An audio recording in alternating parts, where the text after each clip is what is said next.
Good morning student. पिछले दो class से हम लोग इलेक्ट्रॉनिक कन्फिगरेशन पढ़ रहे हैं और ये इलेक्ट्रॉनिक कन्फिगरेशन का थर्ड क्लास है। फर्स्ट वाले क्लास में हम लोग कन्फिगरेशन लिखे थे, filling of electron in cell. Second class में हम लोग सीखे थे सब सेल में, यानी कि 1s 2s 2p इसमें किस तरीके से फॉलो करेंगे। और लास्ट में आपको दो क्वेश्चन दिया था कि जहां पर लीड और अनअनबियम UUB जैसे बड़े एलिमेंट का कॉन्फ़िगरेशन लिखना है तो उसको किस तरीके से लिखेंगे। जैसे एक दो स्टूडेंट क्वेश्चन भी पूछते हैं, वो लोग बोले कि क्या सर ये हर बात एरो जो आप कट करके बनाए हैं लिखना जरूरी है क्या, ये आपको रफ में करना है। जैसे अगर आपको कार्बन का लिखने के लिए कहा जा रहा है तो कार्बन तो 1s2 2s2 2p2 होता है, यहाँ एरो बनाने का जरूरत नहीं है। लेकिन अगर किसी एलिमेंट का दे दिया जिनका बहुत बड़ा है, आपको सीक्वेंस ध्यान में नहीं आ रहा है कि 3s के बाद फिर किस में जाएगा, तो जब सीक्वेंस याद नहीं है तो वहां पर आपको ये एरो कट करके बनाने का जरूरत है। बड़े एलिमेंट हैं, लीड का जैसे दिया हुआ है, अब वहां पर आपको पूरा सीक्वेंस नहीं याद है तो उस कंडीशन में आपको बनाना चाहिए। यहां पर फिर वहीं से स्टार्ट कर रहे हैं। सीक्वेंस लिखने का तरीका आपको बताया कि 1s से स्टार्ट करेंगे, 1s 2s 3s 4s 5s 6s 7s, इसके बाद P2 से स्टार्ट होगा, 2p 3p 4p 5p 6p 7p, फिर 3d 4d 5d 6d 7d, इसके बाद 4f 5f 6f 7f। अब अबव प्रिंसिपल के अनुसार से सबसे पहले इलेक्ट्रॉन इंटर करेगा 1s में, जब 1s कंप्लीट होगा तो फिर इंटर करेगा 2s में, 2s के बाद इलेक्ट्रॉन इंटर करेगा 2p, देन 3s, फिर 3p 4s, इसके बाद 3d 4p 5s, इसके बाद आएगा 4d 5p 6s, इसके बाद 4f 5d 6p 7s, और लास्ट में ये 7p तक चलाएगा। फिर बाकी आगे एक्सटेंड करेगा तो इमेजिनरी हो जाएगा, हाइपोथेटिकल हो जाएगा। क्लासिफिकेशन ऑफ एलिमेंट में उसके बारे में हम लोग बात करेंगे। अभी यहां तक दूसरा पॉइंट ये याद रखना था कि S में मैक्सिमम 2 इलेक्ट्रॉन, S में मैक्सिमम 2 इलेक्ट्रॉन, P में मैक्सिमम 6 इलेक्ट्रॉन, D में मैक्सिमम 10 इलेक्ट्रॉन और F में मैक्सिमम 14 इलेक्ट्रॉन आ सकते हैं। अब जैसे लीड का कॉन्फ़िगरेशन लिखना है, लीड का एटॉमिक नंबर 82 होता है। अब यहां स्टार्ट करेंगे हम लोग 1s से, तो पहले इलेक्ट्रॉन इंटर कर गया 1s2, फिर 2s2 2p6, यहां 2s के बाद 2p के बाद में 3s 3p, फिर लिखे हम लोग 3s2 3p6, 3p के बाद इलेक्ट्रॉन जाएगा 4s में, 4s2 3d10, 4s के बाद 3d, फिर 4p और 5s, 4p6 5s2, फिर 4d और 5p, 4d10, 4d के बाद इलेक्ट्रॉन इंटर करेगा 5p में, 5p6, फिर 6s 6s2, फिर 4f14 4f14 5d10 5d10, फिर 6p6 6p के बाद 7s। पहले भी इलेक्ट्रॉन काउंट कर लेते हैं कि यहां कहां तक ये पहुंचा, कहीं ज्यादा तो नहीं हो गया। और फिर अगर बचा हुआ रहेगा तो फिर आगे के बारे में सोचेंगे। 2 2 4 6 10 12 18 20 30 36 38 48 54 and 2 56 and 14 70 and 10 80। अब 2 ही इलेक्ट्रॉन बचा हुआ है, तो तो 6p में तो 6 आएगा नहीं, तो अब 80 यहाँ पहुंचा और 2 इलेक्ट्रॉन बचा हुआ है, तो 2 इलेक्ट्रॉन यहाँ डालेंगे हम लोग। उसके बाद में अगर आता तो फिर आगे की तरफ में हम लोग बढ़ते चले जाते। ये एसपीडीएफ के अनुसार से हो गया। अब इसको अगर 288 के फॉर्म में हमें लिखना हो तो ये फर्स्ट ऑर्बिट में 2 इलेक्ट्रॉन आ गए, सेकेंड ऑर्बिट यहां से यहां 8 इलेक्ट्रॉन, थर्ड ऑर्बिट देखो यहाँ ये और ये, तो 2, 6 एंड 10 18 हुआ। फोर्थ ऑर्बिट देखो यहाँ भी फोर्थ ऑर्बिट है, ये भी फोर्थ ऑर्बिट है, ये भी 4 ऑर्बिट है, ये भी 4 ऑर्बिट है। काउंट करो total electron 2, 6 to 8 and 10 18 and 14 32। अब फिफ्थ काउंट करना है, 5 यहां पर है, फिफ्थ यहां है और फिर यहां है। इलेक्ट्रॉन काउंट करो 2, 6, 8 and 10 18 और 6 में 2 and 2 4। अब पहले जो रूल पढ़े थे उसके अनुसार से यहाँ बहुत सारा चेंजेस आ जाता है। जैसे पहले हम लोग पढ़े थे कि outer most orbit doesn't contain more than 2 electron if second last orbit is partially field. तो देखो यहाँ 2 से ज्यादा इलेक्ट्रॉन हो गया, 4 हो गया, जबकि इसमें तो अभी और इलेक्ट्रॉन आ सकते हैं, इसमें तो 50 आता है। तो इसका मतलब ये हुआ कि इस जगह तक पहुंचते पहुंचते बीच में और भी कई रूल्स आए होंगे। तो 2881 के अनुसार से अगर आप सीखोगे तो वहां ज्यादा रूल्स आएंगे, लेकिन हमें कॉन्फ़िगरेशन अगर इस फॉर्म में भी लिखना है तो इसको हम लोग इजीली कन्वर्ट कर सकते हैं। अब इस लीड के बाद में एक और एलिमेंट का हम लोग लिखते हैं। सपोज मान लिया कि हम लोग को लिखना है अन पेंटियम का UUP और इनका एटॉमिक नंबर हो जाएगा 150, इनका लिखना है। यहां पर भी स्टार्ट करेंगे तो 1s से स्टार्ट होगा, तो पहले आ गया 1s2, 2s2, 2p6, 3s2, 3p6, 4s2, 3d10, यहां तक पहुंचे 4p6, 5s2, 4d10, 5p6, 6s2, 4f14, 5d10, 6p6, 7s2, 5f14, 6d10 and 7p। अब रुक जाते हैं, काउंट कर लेते हैं कि टोटल कितने नंबर ऑफ इलेक्ट्रॉन हैं। 2, 4, 10, 12, 18, 20, 30, 36, 38, 48, 54, 56, 80, 90, 96, 98, 112, एक मिनट, 7s के बाद में 5 2, 4, 6, 10, 12, 18, 20, 30, 36, 38, 48, 54, 56, 70, 80, 86, 88,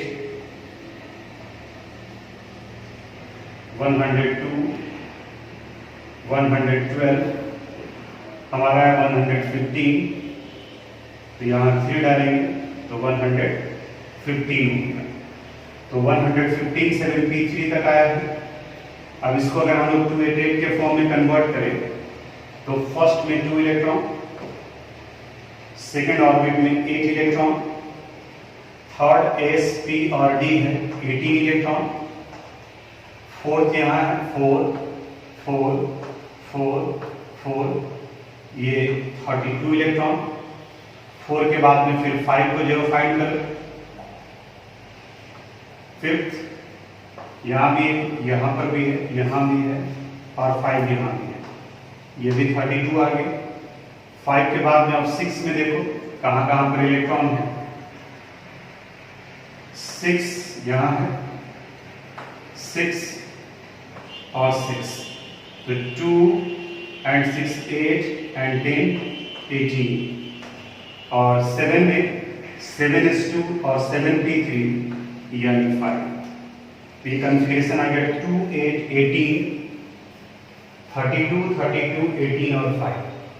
तो आप लोगों को भी कुछ होमवर्क दिए हैं, उसका आंसर आप मिला लोगे, उसको अच्छे तरीके से काउंट कर लोगे।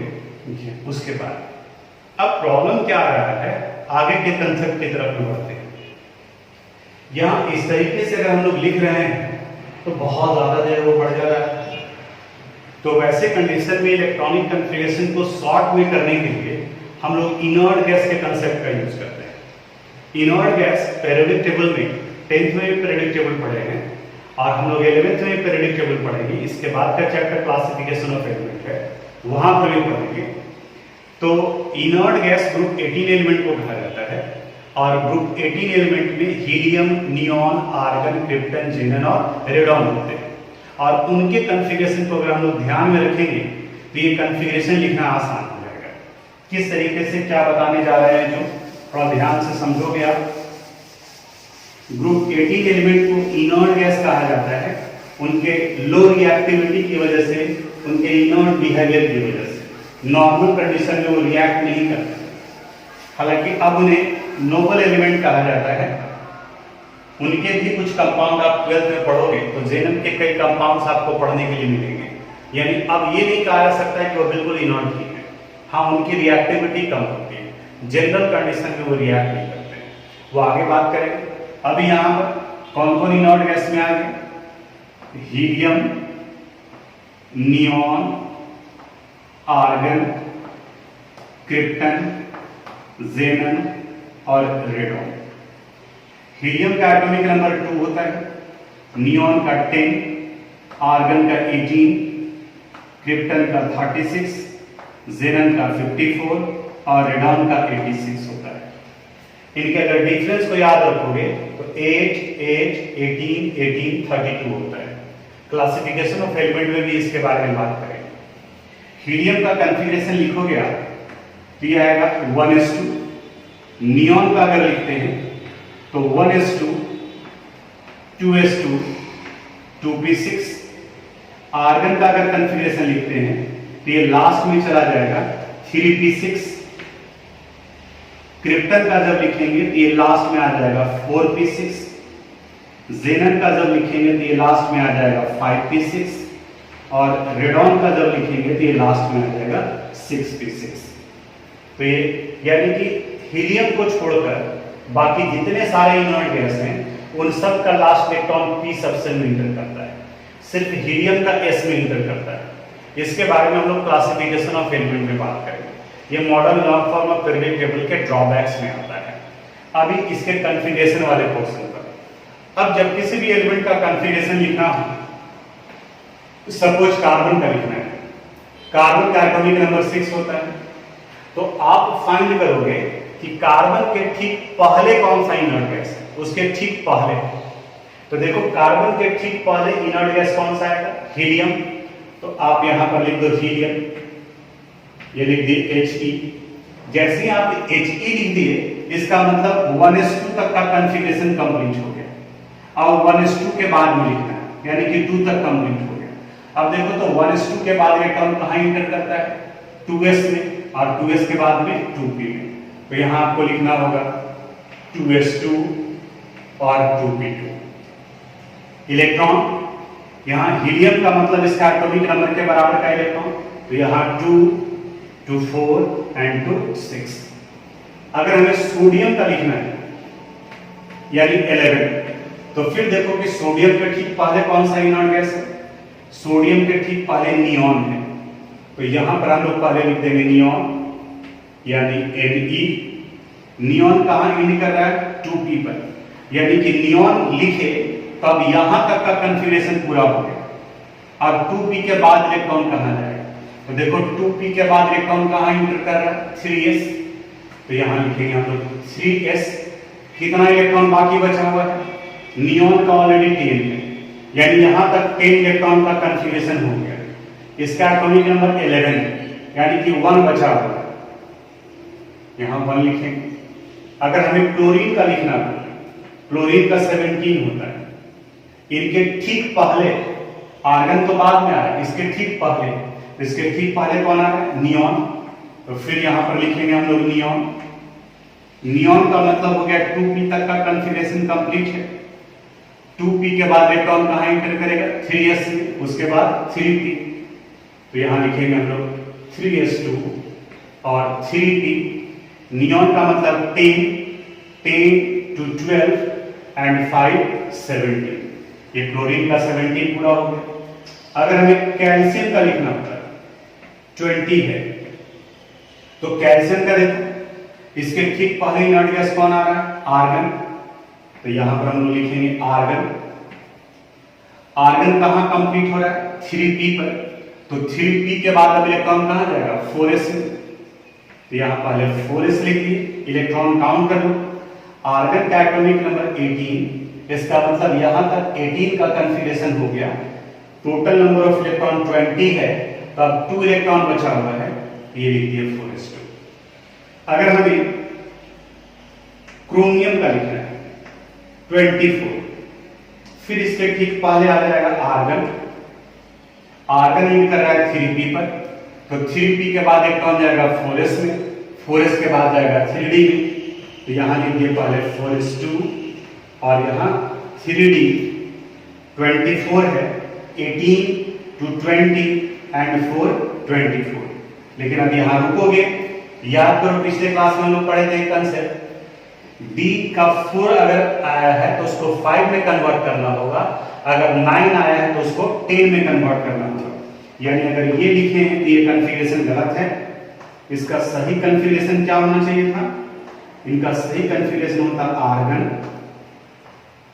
4s1 और 3d5। यानी कि पहले जो पढ़े वो सब है, सिर्फ आगे वाले पार्ट को सॉर्ट करने का ये मेथड दिया हुआ है। और कुछ एलिमेंट का कॉन्फ़िगरेशन लिखते हैं, जिस तरीके से बोर्ड पर बताए हैं, इन सबको आप जो नोट करोगे अपनी कॉपी में लिखोगे। क्रोमियम के बाद में अगर हमें जिंक का लिखना होता, जिंक का 30 होता है, इसके ठीक पहले ही नॉन कैसा आएगा? आर्गन, तो यहां हम लोग लिख दिए आर्गन। आर्गन इंड कर रहा है 3p पर, 3p के बाद इलेक्ट्रॉन देखो कहां जाएगा? 4s में, 4s के बाद इलेक्ट्रॉन कहां जाएगा? 3d में, तो यहां लिखेंगे हम लोग 4s2 और 3d। इलेक्ट्रॉन काउंट करो पहले, 18 एंड 2 20, अभी 10 बचा हुआ है, क्योंकि 30 है ये, तो d में यहां 10 आ गया। अब आते हैं लोग, जैसे लीड का लिखना था, उतना बड़ा कॉन्फ़िगरेशन था, तो इसको हम लोग यहां से लिख सकते हैं। pb का 82 है, तो देखो लीड का 82 है, इसके ठीक पहले ही नॉट गैस देखो, रेडम तो उसके बाद में है, यानी जेनन, तो यहां पर आप लिखेंगे xe जेनन, यानी कि 54 तक का हो गया। कहां पर ये एंड कर रहा है? 5p पर, तो अब जो इलेक्ट्रॉन डालोगे वो 5p के बाद में आएगा, तो 5p के बाद कहां जाएगा? 6s में, तो यहां लिखे 6s2, 6s के बाद में 4f, 4f14, 4f के बाद में इलेक्ट्रॉन 5d चेन और 5d के बाद में 6p। अब रुक करके थोड़ा सा काउंट कर लेते हैं। 54 है जेनन का, तो 54 एंड 2 56 एंड 14 70 एंड 10 80, अभी 2 बचा हुआ है, तो यहां 2 लिख दिए। अब आप फील कर रहे होंगे कि लीड का अभी लिखे थे तो कितना बड़ा कॉन्फ़िगरेशन चला गया, लेकिन अगर इनर्ट गैस का हम यूज कर रहे हैं तो इलेक्ट्रॉनिक कॉन्फ़िगरेशन ज्यादा आसानी से लिखा जा सकता है। फिर पेंटियम का लिखे थे हम लोग 115 का, तो देखो इसके पहले कौन सा इनर्ट गैस आ रहा है? रेडॉन, तो यहाँ हम लोग लेंगे रेडॉन। रेडॉन का 86 है, ये एंड कर रहा है 6p पर, तो 6p के बाद इलेक्ट्रॉन कहाँ जाएगा 7s में, तो यहाँ 7s2, 7s के बाद कहाँ जाएगा 5f में, तो ये आ गया 5f14, 5f के बाद में 6d, 6d10, 6d के बाद में 7p में, 7p। अब इलेक्ट्रॉन काउंट कर लेते हैं, 86 तक हो चुका है, 86 and 2 88 and 14 102 and 10 112 और ये 15 है, तो यहाँ पर आ गया 3। ये कन्फिग्रेशन है। तो हम समझते हैं कि अब आप बड़े से बड़े एलिमेंट का इलेक्ट्रॉनिक कन्फिग्रेशन लिख सकते हैं, वो इस अनुसार से होगा। इन सब को आप जो अपनी कॉपी में नोट कर लीजिएगा। अब हम लोग एक और मेथड पढ़ेंगे ऑर्बिटल का, यानी कि इलेक्ट्रॉनिक कन्फिग्रेशन ऑर्बिटल के अनुसार से। सेल के अंदर में सबसेल होता है और सबसेल के अंदर में ऑर्बिटल होता है। सेल को हम लोग 1 2 3 4 से लिखते हैं, सबसेल को हम लोग s p d f के अनुसार से लिखते हैं, ऑर्बिटल को हम लोग s के केस में सिर्फ s लिखा जाता है, p के केस में px py pz से लिखते हैं, d के केस में dxy dyz dzx dx square minus y square and dz square लिखते हैं। आपको क्या ध्यान में रखना है, s की जगह पर 1 बॉक्स का यूज करते हैं जब कन्फिग्रेशन लिखते हैं, p की जगह पर हम लोग 3 ऑर्बिटल बनाते हैं, एक px, दूसरा py और तीसरा pz।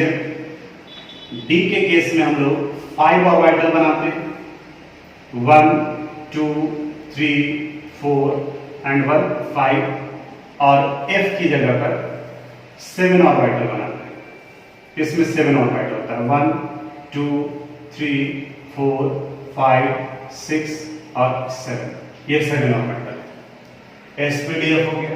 अब जैसे किसी का कन्फिग्रेशन आपको लिखना है, अगर मान लीजिए कि हाइड्रोजन का एटॉमिक नंबर 1 है, तो इनका कन्फिग्रेशन आपने लिखा 1s1, इसी को ऑर्बिटल के अनुसार से लिखना है, तो यहां पर आप एक बॉक्स बनाओगे, यहां लिखोगे 1s1।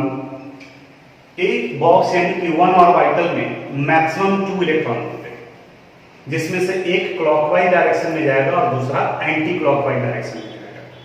यानी इस प्रिंसिपल को पॉली एक्सक्लूजन प्रिंसिपल कहा जाता है। यानी इस प्रिंसिपल के अनुसार से इसमें मैक्सिमम 2 इलेक्ट्रॉन रहेंगे, तो एक अपवर्ड डायरेक्शन में यानी कि क्लॉकवाइज है, तो दूसरा डाउनवर्ड यानी कि एंटी क्लॉकवाइज डायरेक्शन है। एरो के रिप्रेजेंटेशन के लिए आप कंप्लीट एरो में यूज कर सकते हो, और कुछ एक बुक में आप देखेंगे तो इन्हें हाफ एरो भी लिखा जाता है। मेरे समझ से आप दोनों में से कोई यूज कर सकते हो, क्योंकि ये भी एनसीईआरटी लिख रहा है और ये भी एनसीईआरटी लिख रहा है। लेकिन अगर आपके स्कूल टीचर बिल्कुल फोर्स करते हैं कि ऐसे ही लिखना है, तो आप उनकी बात को ही मानो।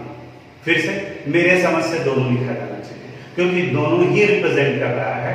आप स्पिन क्वांटम नंबर देखेंगे तो वहां पर भी एरो से ही रिप्रेजेंट किया जा रहा है। तो आप दोनों में से कोई भी यूज करेंगे, मेरे समझ से सही माना जाएगा। तो 1 इलेक्ट्रॉन है, तो 1 इलेक्ट्रॉन को यहां फिल कर दिए। अगर कार्बन का लिखना है, कार्बन का 6 होता है, तो इनका कन्फिग्रेशन आप लिखे 1s2 2s2 और 2p2। आप चाहे तो इस पूरे को लिख सकते हैं, अगर इस पूरे को लिखेंगे तो इस तरह से होगा। ये 1s के लिए हो गया, 1s2 s है, तो s के लिए आप देखो कितना ऑर्बिटल बनाते हैं, 1 बॉक्स यूज करते हैं, तो यहां ये 1 ऑर्बिटल हो गया। p के लिए 3 ऑर्बिटल बनाते हैं, 1 2 3, यहां 2s2 और इस जगह पर 2p2। अब इलेक्ट्रॉन फिल करते हैं, इसमें 2 इलेक्ट्रॉन है, 1 2, इसमें भी 2 इलेक्ट्रॉन है, 1 2, यहां पर 2 इलेक्ट्रॉन है, और बॉक्स कितना है 3। पहले हम लोग पढ़े थे अबॉव प्रिंसिपल, जो ये बताता है कि 1s के बाद इलेक्ट्रॉन जाएगा 2s में, 2s के बाद 2p में, क्योंकि 1s से ज्यादा एनर्जी 2s का है, 2s से ज्यादा एनर्जी 2p का है। ये above principle. Pauli exclusion principle बताता है कि one orbital can accommodate maximum 2 electron with opposite spin, यानी कि एक बॉक्स में मैक्सिमम 2 ही हो सकता है और दोनों में से एक क्लॉकवाइज होगा और एक एंटी क्लॉकवाइज। एक और रूल आता है जिसे Hund's rule of maximum multiplicity कहा जाता है, और वो बताता है कि सेम एनर्जी लेवल वाले में इलेक्ट्रॉन पहले सिंगली फील्ड होता है, उसके बाद पेयरिंग स्टार्ट होता है। जैसे अगर मान लिया कि किसी क्लास में 30 स्टूडेंट्स बैठे हुए हैं और वहां टीचर इंटर करते हैं और उनके हाथ में एक पैकेट है टॉफी का, डिस्ट्रीब्यूट करना चाहते हैं। उनको ये नहीं पता है कि इसमें कितना है, 50 है या 40 है, तो रूल के अनुसार से सारे स्टूडेंट उनके लिए बराबर है। तो पहले ये होना चाहिए कि स्टार्टिंग से 1 1 1 1 टॉफी जो डिस्ट्रीब्यूट करें, उसके बाद कुछ बचा हुआ है तो फिर उसी सीक्वेंस में वो फॉलो करेंगे। तो जो लास्ट में बचा हुआ रह जाएगा उसको कोई फीलिंग नहीं आएगा, क्योंकि उसको पता है कि 1 1 1 तो डिस्ट्रीब्यूट कर दिए हैं, अब मेरे पास के लिए बचा ही नहीं, तो इसलिए वो नहीं थी। लेकिन अगर आप किसी को 2 दे दिए, किसी को 5 दे दिए, किसी को 3 दिए और किसी को मिला ही नहीं, तब तो वहां पर ये लगेगा कि किसी एक को आप ज्यादा केयर करते हैं, ज्यादा प्यार करते हैं, किसी दूसरे की तरफ में आपका ध्यान करते हैं। तो यहां पर भी रूल ये बताता है कि जितने इलेक्ट्रॉन हैं इन तीनों का एनर्जी सेम है, इसलिए एक बॉक्स में बनाया गया है। तो इसमें इलेक्ट्रॉन पहले सिंगली फील्ड होगा, फिर बचा रहेगा तो उनका पेयरिंग स्टार्ट होगा। तो 2 इलेक्ट्रॉन है, तो यहाँ 1 2, ये होम्स रूल के अनुसार से अगर एक ही में दोनों डाल देते तो ये तो खाली बचा हुआ रह जाता। पेयरिंग कब स्टार्ट होगा? 1 2 3, जब यहां तक इलेक्ट्रॉन चला गया फिर यहां आते हैं तो पेयरिंग स्टार्ट होगा।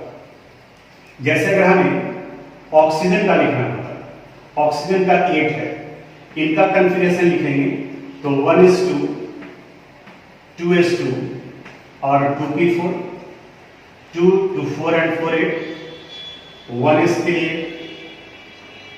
2s के लिए एक ऑर्बिटल बना दी, p सबसेल के लिए 3 ऑर्बिटल जाएंगे, तो यहाँ 3 ऑर्बिटल फिल कर यहाँ बॉक्स बना दी। यहाँ क्या 1s2, ये 2s2 और यहाँ पर 2p4 4 इलेक्ट्रॉन। अब फिल करते हैं इलेक्ट्रॉन 1s2, ये अलग है, ये अलग है क्योंकि 1s से ज्यादा एनर्जी 2s का है, 2s से ज्यादा एनर्जी 2p का है, लेकिन ये तीनों एक साथ में है, इसका मतलब इन तीनों का एनर्जी वैल्यू सेम है। तो 2s2 1 2, यहाँ 2p4 है। अब देखो 4 इलेक्ट्रॉन कैसे फिल कर रहे हैं, ध्यान देना यहाँ पर 1 2 3 4, यानी कि पहले सब में सिंगली फिल्ड हुआ, उसके बाद पेयरिंग स्टार्ट हुआ। तो ये कॉन्फ़िगरेशन हो गया ऑक्सीजन का। इन्हें भी आप इनर्ट गैस की सहायता से सॉर्ट कर सकते हैं अगर बड़ा एलिमेंट का आप लिख रहे हैं। जैसे अगर हमें मैंगनीज का लिखने के लिए कर दिया गया, मैंगनीज का एटॉमिक नंबर 25 होता है, 25, तो इसके ठीक पहले में इनर्ट गैस आ जाएगा आर्गन। आर्गन इन कर रहा है 3p पर, तो 3p के बाद इलेक्ट्रॉन जाएगा 4s पे, 4s2 और इसके बाद 3d5। अब ऑर्बिटल डायग्राम बनाएंगे, यहाँ आर्गन है तो इस जगह पर भी आपको आर्गन लिखना होगा। 4s, s के लिए आपको एक बॉक्स बनाना है, d के लिए देखो कितना बॉक्स बनाना है 5, क्योंकि d सबसेल में 5 ऑर्बिटल होता है। 1 2 3 4 एंड 1 5, ये 3d5 और यहां पर 4s2। अब इलेक्ट्रॉन फिल करते हैं, 4s में 2 इलेक्ट्रॉन है, 1 2, यहाँ d में 5 है, तो होम्स रूल के अनुसार से पहले सिंगली हो फिल्ड होगा, फिर पेयरिंग स्टार्ट होगा। 1 2 3 4 5। इसी में कई बार भी क्वेश्चन पूछ देता है कि बताइए मैंगनीज में कितने नंबर ऑफ अनपेयर्ड इलेक्ट्रॉन है। तो अनपेयर्ड यानी कि जो अकेले, देखो ये तो पेयर्ड है, अनपेयर्ड इलेक्ट्रॉन 1 2 3 4 5, यानी अगर हमें लिखने के लिए कहा जाए तो हम लिख सकते हैं number of unpaired electron in manganese is 5। एक और बताते हैं, सपोज अगर हमें निकल का लिखने के लिए कहा गया, निकल का एटॉमिक नंबर 28 होता है, निकल के ठीक पहले इनर्ट गैस आ गया आर्गन। आर्गन के बाद इलेक्ट्रॉन इंटर करेगा 4s में और 4s के बाद जाएगा 3d में। आर्गन का एटॉमिक नंबर 18 एंड 220, तो यहाँ रेस्ट बचा हुआ रह गया 8। एटॉमिक ऑर्बिटल डायग्राम बनाएंगे। आर्गन s के लिए 1 बॉक्स यानी कि 1 ऑर्बिटल, ये 4s के लिए, और 3d के लिए 5 ऑर्बिटल बनाने होंगे। 1 2 3 4 5, ये हो गया 4s2 और ये हो गया 3d 8। अब इलेक्ट्रॉन फिल करते हैं। इस s में 2 इलेक्ट्रॉन है, 1 2, इसमें 8 इलेक्ट्रॉन है। इन 5 ऑर्बिटल का एनर्जी सेम है, तो 8 इलेक्ट्रॉन को फिल करते हैं। यही ध्यान देना है, देखो 1 2 3 4 5 6 7 8। अब अगर आपसे पूछा गया कि नंबर ऑफ अनपेयर्ड इलेक्ट्रॉन कितने हैं, तो नंबर ऑफ अनपेयर्ड इलेक्ट्रॉन, ये सब पेयर्ड पेयर्ड पेयर्ड, कितने नंबर ऑफ अनपेयर्ड इलेक्ट्रॉन हो गए? 2। इसका जरूरत आगे पड़ेगा हम लोग को केमिस्ट्री में, तो वहां पर आएगा। तो अब हमें लगता है कि आप रूल्स भी सीख लिए। इलेक्ट्रॉनिक कन्फिगरेशन में 3 प्रिंसिपल, 3 रूल आया। अबॉव प्रिंसिपल, पॉल-एक्सक्लूजन प्रिंसिपल और वुंड्स रूल, कौन क्या बताता है उसके बारे में बता दिए। तो इस अनुसार से कुछ और क्वेश्चन आपको देंगे, तो उनका कन्फिगरेशन लिखोगे, और अगर ऑर्बिटल के अनुसार से कह रहा है तो आप ऑर्बिटल के अनुसार से लिख सकते हैं। 281 के अनुसार से कहा जाएगा तो वो आप लिख सकते हैं। SPDF के अनुसार से कहा जाएगा तो वो आप लिख सकते हैं। तो इतना तक आप कंप्लीट करो। एक क्लास और इलेक्ट्रॉनिक कन्फिगरेशन में बताएंगे, अगले क्लास में इलेक्ट्रॉनिक कन्फिगरेशन कंप्लीट होगा, और फिर एक क्लास और क्वांटम नंबर के बारे में। ये पूरा चैप्टर जो है जाकर के कंप्लीट होगा। तो आज यहीं तक, बाकी अगले क्लास में।